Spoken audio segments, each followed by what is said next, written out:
सियासत से सीधे जुड़ाव नहीं रखने वाला शख्स भी इससे बेपरवाह रहने का जोखिम उठा सकता है, क्योंकि वो जानता है कि सियासत से ही उसकी जिंदगी है और उसके देश के भविष्य का फैसला तय होता है। तभी तो चुनावी मौसम छोड़िए, नॉर्मल लाइफ में भी लोग पॉलिटिकली करेक्ट होने की हर मुमकिन कोशिश करते हैं। नमस्कार, न्यूज 18 राजस्थान के इस खास पेशकश में आपका हार्दिक स्वागत। आप सबके साथ मैं हूं प्रियंका राय।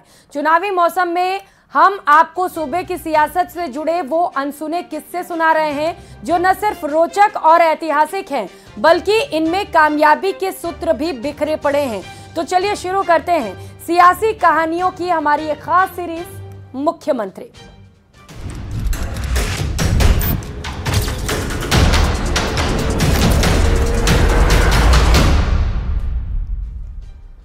किसी शख्स के सीएम बनने की ऐसी कहानी आपने शायद ही कभी सुनी हो, जो आज हम आपको सुनाने जा रहे हैं। देखिए कैसे एक डॉक्टर के संदेश से एक नेता सूबे की सबसे बड़ी कुर्सी पा गया।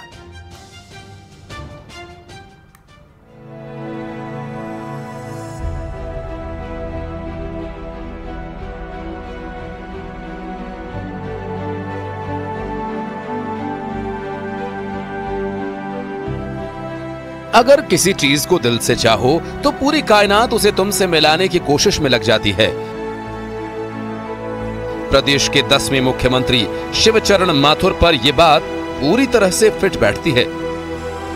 शुरुआत से ही देश और समाज के लिए कुछ कर गुजरने की तमन्ना रखने वाले शिवचरण माथुर का मुख्यमंत्री बनना एक सपने के सच होने जैसा है।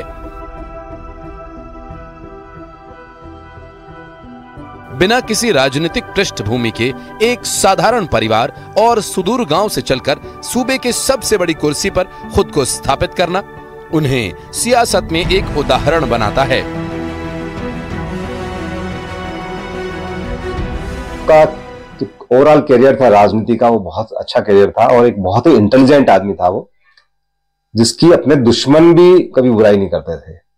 उसके पीछे रीजन था कि वो अपने सब लोगों को साथ लेकर चलते थे। कोई उनकी कितनी भी बुराई करे, कोई उनके बारे में कुछ भी कहे, लेकिन वो उसको टाल जाते थे और जब समय पड़ता था सबकी मदद करते थे। 1981 में जब शिवचरण माथुर ने राजस्थान के मुख्यमंत्री के रूप में शपथ ली, तब राज्य कई प्रशासनिक चुनौतियों का सामना कर रहा था। लेकिन तमाम मुश्किलों के बावजूद माथुर ने असाधारण नेतृत्व क्षमता का परिचय दिया। कहा जाता है कि जब माथुर पार्टी आलाकमान के साथ कैबिनेट गठन पर चर्चा करने के लिए दिल्ली गए थे, तब राजधानी में भारी बारिश के कारण कई लोगों की मौत हो गई थी। उन्हें जयपुर पहुंचने के लिए भारतीय वायुसेना के हेलीकॉप्टर का इस्तेमाल करना पड़ा, जो पानी के अंदर था। बमुश्किल माथुर कॉकपिट में बैठे और पायलट को हेलीकॉप्टर को एसएमएस स्टेडियम में उतारने का निर्देश दिया गया। बाढ़ की तबाही के बीच माथुर ने अपने 29 सदस्यीय मंत्रिमंडल का गठन किया। जब पहाड़िया मुख्यमंत्री थे, तब उन्होंने मुख्यमंत्री के आदेश की प्रतीक्षा कर रही फाइल्स के ढेर को निपटाने के लिए 8 दिनों तक दिन रात काम किया। इसी सलाहियत की वजह से जनवरी 1988 में उन्हें फिर सूबे की कमान सौंपी गई। विधानसभा में एक एक पोलिंग बूथ और एक एक गांव का उनको नॉलेज था कि मेरे को इस गांव में मेरे कितने समर्थक है, इस गांव में मेरे कितने मतदाता है। तो काउंटिंग के किसी भी क्षण उनको पूछ लो कि अभी हम किस स्थिति में हैं, तो ये बता पाते थे कि मैं पहली स्थिति में हूं, दूसरे नंबर पर हूं, तीसरे नंबर पर। कहा जाता है कि बिग बी अमिताभ बच्चन ने माथुर को सीएम के रूप में वापस लाने में महत्वपूर्ण भूमिका निभाई। शिवचरण माथुर का जन्म 1926 को एक कायस्थ परिवार में मध्य प्रदेश के गुना जिले के एक छोटे से गांव मढ़ी कानूनगो में हुआ था। जब शिवचरण सिर्फ 4 वर्ष के थे, तभी अपनी मां के साथ अपने ननिहाल करौली आ गए। पढ़ाई लिखाई के दौरान माथुर का परिचय स्नेहलता से हुआ, उस लड़की से जिसके पिता माणिक्यलाल वर्मा प्रख्यात स्वतंत्रता सेनानी और ख्यात समाज सुधारक थे। स्नेहलता और शिवचरण की दोस्ती प्यार में बदल गई। इसके बाद 1 जनवरी 1945 को दोनों ने शादी कर ली। उनका परिवार वैसे तो मढ़ी कानूनगो गुना में था, मध्य प्रदेश में था, पर वो राजस्थान में आ गए थे। माणिक्यलाल जी वर्मा की जो बेटी हैं सुशीला जी माथुर, उनसे उनका विवाह हुआ और यहीं पे ही उन्होंने अपनी छात्र राजनीति को शुरू किया। शादी के बाद माणिक्यलाल वर्मा ने अपने दामाद के लिए सियासी जमीन तैयार करना शुरू कर दिया। माणिक्यलाल का आशीर्वाद और शिवचरण की कोशिश रंग लाई। भीलवाड़ा नगर पालिका अध्यक्ष पद से अपना राजनीतिक जीवन शुरू करने वाले शिवचरण माथुर भीलवाड़ा के जिला प्रमुख, सांसद और प्रदेश सरकार में मंत्री तक बने। लेकिन शिवचरण के सीएम पद पर आसीन होने का किस्सा बड़ा ही नाटकीय है। बात 11 जुलाई 1981 की है।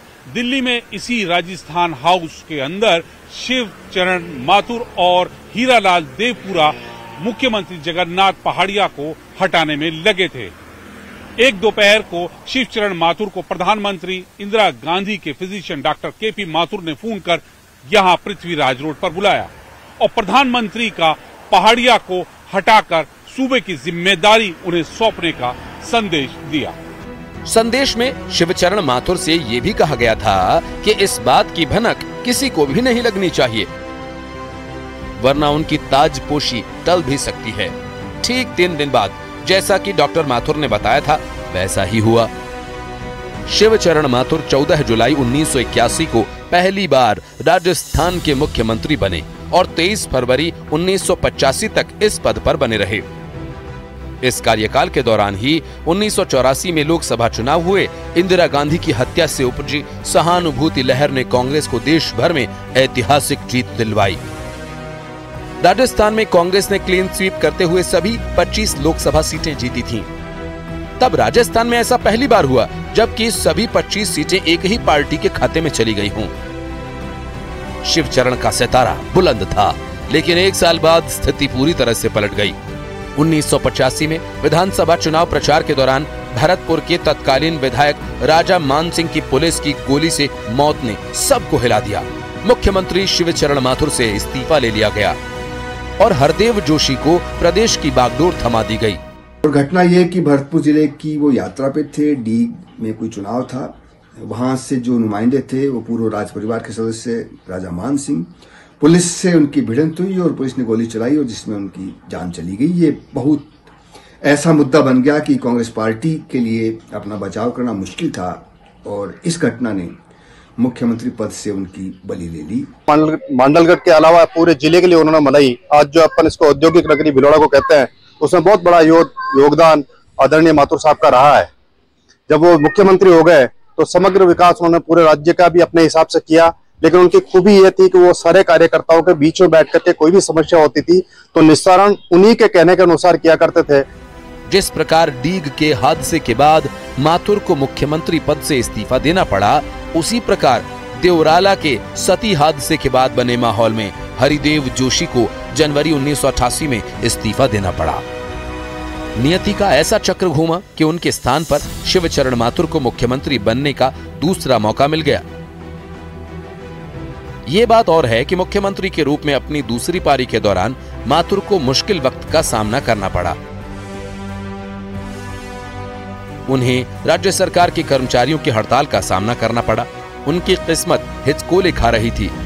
नवंबर 1989 में हुए लोकसभा चुनाव में कांग्रेस राजस्थान में अभूतपूर्व पराजय झेलते हुए 25 में से एक भी सीट नहीं जीत सकी, जिसका खामियाजा शिवचरण माथुर को अपनी कुर्सी गंवाकर भुगतना पड़ा। बाद में शिवचरण माथुर को असम का राज्यपाल बनाया गया। 25 जून 2009 को शिवचरण माथुर का दिल्ली में निधन हो गया। Bureau report, news 18 Rajasthan. मुख्यमंत्री